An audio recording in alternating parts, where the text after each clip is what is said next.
I'm Jade Simmons, and I am thrilled to be coming your way to perform not one, but two Gershwin concerti with the Peoria Symphony Orchestra. We'll be doing Gershwin's beloved Concerto in F, as well as the little-known Second Rhapsody.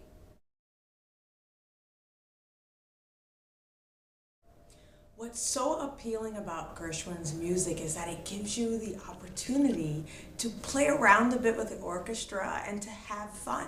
I mean, you're talking about combining classical with elements of jazz and Broadway, and those genres are designed to make people feel something. So I feel like you failed miserably as a performer if every single audience member, at least at one point, doesn't crack a smile during the performance.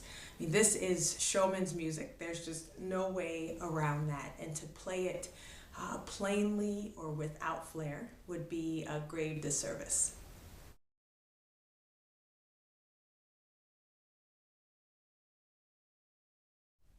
I think what we learn when we see these combinations of styles in one piece is that we're reminded that no one musical form is superior to another. I mean, so our job then is to find out how to display the power inherent in each genre.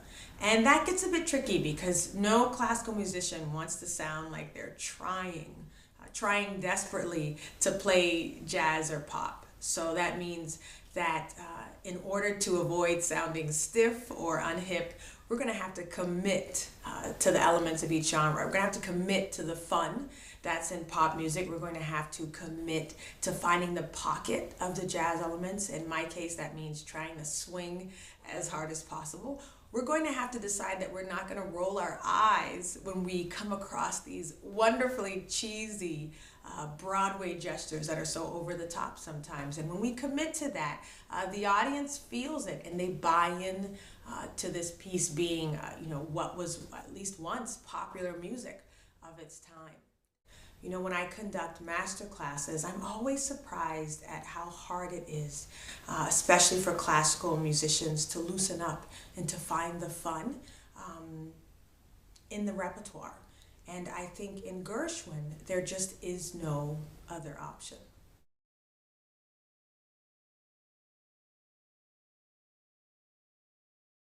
Since I just played a recital in Morton, Illinois on the Morton Fine Arts Series, it probably means that there are going to be some people from that audience that will come to hear me play with the Peoria Symphony. And I think that's great because as an audience member, I think it's really cool to see a musician that you like perform in two different settings. You know, in my solo recital, I speak a lot from the stage and I literally get the chance to verbally connect with the audience members. But in a concerto setting, my first duty in many ways is to make a genuine connection with the conductor and of course with this orchestra. And then our aim will be to translate that connection out to the people in the seats tangibly. So I hope that they will feel that effort.